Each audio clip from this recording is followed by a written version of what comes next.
حضرت عائشہ صدیقہ رضی اللہ عنہا سے شادی کا فیصلہ۔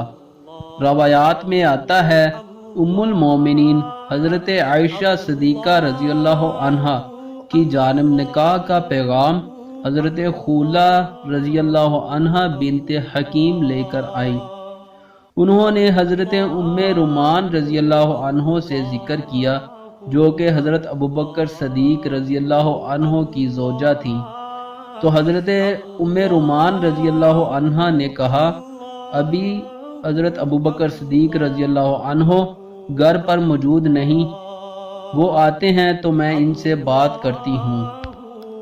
کچھ دیر بعد حضرت ابوبکر صدیق رضی اللہ عنہ تشریف لائے اور وہ انہیں رسول اللہ صلی اللہ علیہ وآلہ وسلم کے پیغام سے متعلق علم ہوا، تو انہوں نے رسول اللہ صلی اللہ علیہ وآلہ وسلم کی خدمت میں حاضر ہو کر عرض کیا، آپ صلی اللہ علیہ وآلہ وسلم نے مجھے اپنا منہ بولا بھائی بنایا ہے، کیا منہ بولے بھائی کی بیٹی سے نکاح ہو سکتا ہے؟ رسول اللہ صلی اللہ علیہ وآلہ وسلم نے فرمایا، منہ بولے بھائی کی بیٹی حرام نہیں ہے۔ چنانچہ رسول اللہ صلی اللہ علیہ وآلہ وسلم کی بات سننے کے بعد حضرت ابوبکر صدیق رضی اللہ عنہ نے اپنی بیٹی کی شادی آپ صلی اللہ علیہ وآلہ وسلم سے کرنے کی حامی بھر لی۔ ام المومنین حضرت عائشہ صدیقہ رضی اللہ عنہا کی عمر مبارک بوقت نکاح 6 برس تھی۔ آپ رضی اللہ عنہا کا نکاح ماہ شوال میں ہوا۔ آپ رضی اللہ عنہا رسول اللہ صلی اللہ علیہ وآلہ وسلم کے نکاح میں آنے والی واحد کنواری خاتون تھیں۔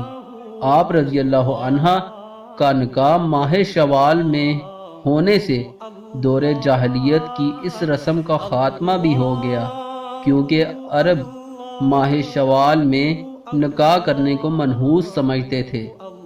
روایات کے مطابق جس دن آپ رضی اللہ عنہا کا نکاح تھا، اس دن آپ رضی اللہ عنہا اپنی سہیلیوں کے ساتھ کھیل رہی تھی۔ رسول اللہ صلی اللہ علیہ وآلہ وسلم سے ام المومنین حضرت عائشہ صدیقہ رضی اللہ عنہا کا نکاح حضرت ابوبکر صدیق رضی اللہ عنہ نے پڑھایا۔ آپ رضی اللہ عنہا فرمایا کرتی تھی، میرا نکاح ہو گیا اور مجھے اس کی خبر بھی نہ تھی۔ میری والدہ نے مجھے سمجھایا اب میرا نکاح ہو گیا ہے، اس لیے میں گھر سے باہر نکلنا چھوڑ دوں۔ ام المومنین حضرت عائشہ صدیقہ رضی اللہ عنہا کے ساتھ نکاح سے قبل رسول اللہ صلی اللہ علیہ وآلہ وسلم نے خواب میں دیکھا ایک فرشتہ انہیں ریشم کے کپڑے میں لپیٹ کر کوئی شے پیش کر رہا ہے۔ آپ صلی اللہ علیہ وآلہ وسلم نے جب اس ریشم کے کپڑے کو کھول کر دیکھا تو اس میں ام المومنین حضرت عائشہ صدیقہ رضی اللہ عنہا موجود تھیں۔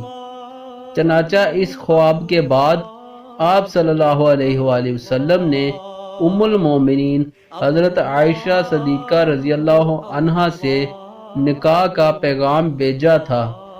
ام المومنین حضرت عائشہ صدیقہ رضی اللہ عنہا کا مدینہ منورہ میں قیام اپنی والدہ اور بہن کے ہمراہ بنو حارث کے محلہ میں ہوا، جہاں آپ رضی اللہ عنہا کے والد حضرت ابوبکر صدیق رضی اللہ عنہ مقیم تھے۔ مدینہ منورہ آمد کے بعد رسول اللہ صلی اللہ علیہ وآلہ وسلم کے بیشتر صحابہ کرام رضی اللہ عنہما کی صحت بگڑ گئی اور وہ شدید بیمار ہو گئے تھے۔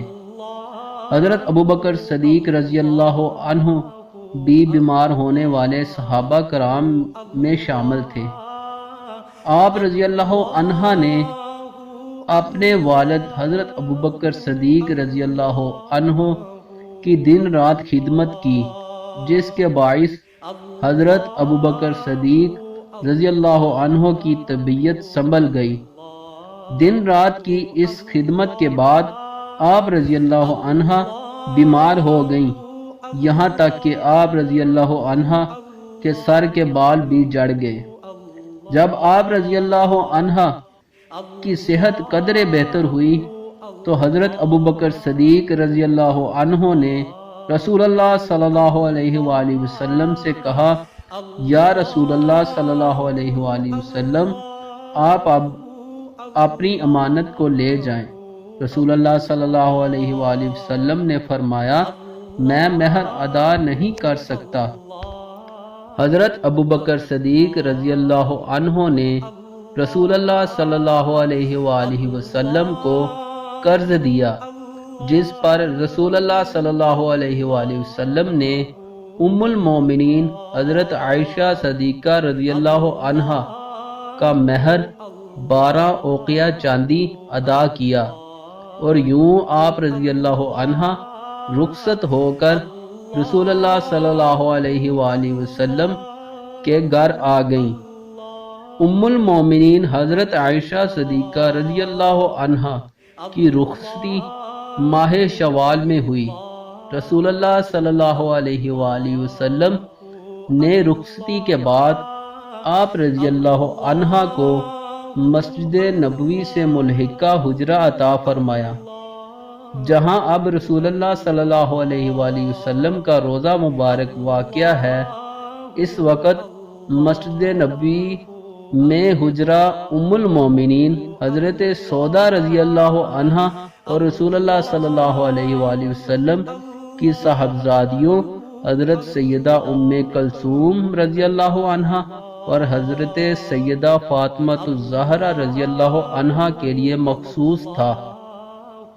روایات میں آتا ہے، ام المومنین حضرت عائشہ صدیقہ رضی اللہ عنہا کی رخصتی کے وقت عمر مبارک صرف 9 برس تھی۔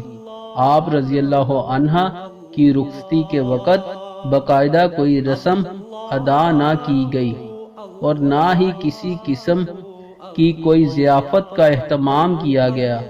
آپ رضی اللہ عنہا کا نکاح اور رخصتی دونوں ماہ شوال میں ہوئیں۔ اللہ پاک سے دعا ہے کہ اللہ پاک ہماری سب کی پریشانیوں مصیبتوں کو دور فرما کر آسانیاں پیدا فرمائے۔ مزید اچھے بیانات اور اسلامک ویڈیوز دیکھنے کے لیے ہمارے چینل انمول اسلام کو سبسکرائب، لائک اور شیئر کریں۔ جزاک اللہ خیرہ، فی امان اللہ و رسول۔